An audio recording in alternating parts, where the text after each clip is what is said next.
za asubuhi mtazamaji, karibu sana katika mkusanyiko wa magazeti asubuhi ya leo ya Juni 26, 2025. Kwa nami Pendo Gordon na kusogezea magazeti haya asubuhi ya leo. Wewe utaenda kununua nakala yako kisha utapitia kwa ndani zaidi kile ambacho kimeandikwa. Nikianza na gazeti la Nipashe Mwanga wa Jamii, wao wanasema kwamba mambo matano yaliyotikisa bunge la 12, marais wawili walihutubia, wabunge 19 waapishwa nje ya ukumbi, mwanamke wa kwanza kuwa katibu 10 waliaga dunia.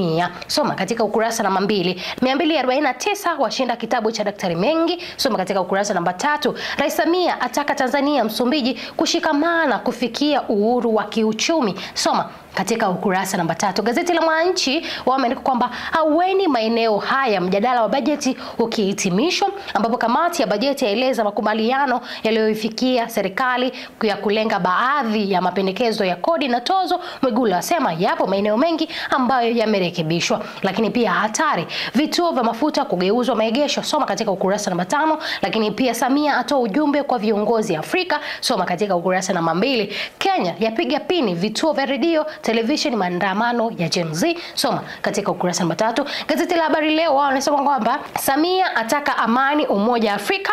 Hapa unapata katika ukurasa namba 2. Lakini pia lengo kupata uhuru wa kiuchumi, mageuzi ya kifikra, lakini hamasisha wanawake vijana kupewa fursa ATCL kwenda Msumbiji mwisho wa mwaka. Soma katika gazeti hili ukurasa namba 2. Lakini wengine 42 kutoka Israel warejea nyumbani watoa simulizi. Soma katika ukurasa namba 4. Sheria ya kuzuia mamlaka kufunga biashara. Soma katika ukurasa namba 2. TANESCO ya ruhusu ubia uzalishaji umeme. Soma katika ukurasa namba 3 katika gazeti hilo la Habari Leo. Zanzibar Leo wao wamesema kwamba Daktari Mwinyi, ubora wa viwango hukuza masoko kimataifa. Daktari Mwinyi anasema kwamba ubora wa viwango hukuza masoko kimataifa. Soma katika ukurasa namba 2. Serikali zinathamini mchango wa mabaharia. Hapa amezungumzia Hamed. Soma katika ukurasa namba 3. Kundi la kwanza la Watanzania waliokuwa Israel la rejea. Soma katika ukurasa namba 5. Bunge lapitisha mswada wa kisheria ya fedha. Soma katika ukurasa namba 20. Lakini pia wanajeshi 7 wa Israel wauawa Gaza.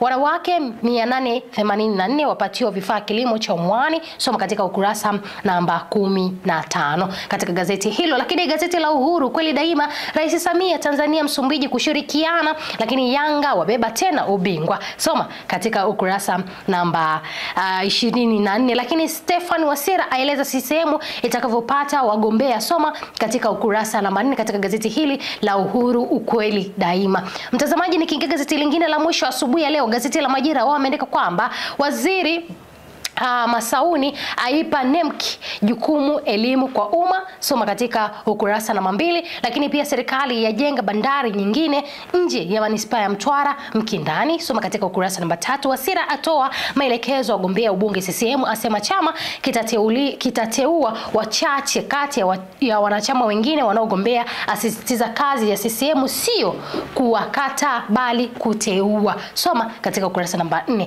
Serikali yatoa maelekezo kwa bodi. Lakini pia Brela yatoa msaada kwa watoto wenye uhitaji. Samia asisitiza ushirikiano wa Jamhuri ya Msumbiji. Soma katika ukurasa namba 4. Sina la ziada katika magazeti ya asubuhi ya leo, nimekusomea tu vichwa vya habari. Nenda kununua nakala yako jamani, upitie kwa ndani zaidi kile ambacho kimeandikwa kule ndani. Nizidi kukukumbusha kuanzia Juni 30 mpaka Julai 4 kambi yetu matibabu inatoka katika hospitali ya manispaa ya Kahama, upasuaji wa mdomo wazi ambao unafanyika bure kabisa. Kwa yoyote yule atakayesikia taarifa hii amjuze na mwingine. Mimi sina la ziada, nikutakia asubuhi yenye baraka. Bye kwa sasa. The Same Qualities Foundation kwa kushirikiana na hospitali ya manispaa ya Kahama wanakuletea upasuaji wa midomo wazi utakaofanyika kuanzia Juni 30 hadi Julai 4 katika hospitali ya manispaa ya Kahama. Watoto wafikishwe hospitalini hapo siku moja kabla ya kuanza kwa upasuaji. Kwa mawasiliano zaidi tupigie simu nambari 0769726782 au 0738229449 na 0717531312. The Same Qualities Foundation, hatua moja, tabasamu moja.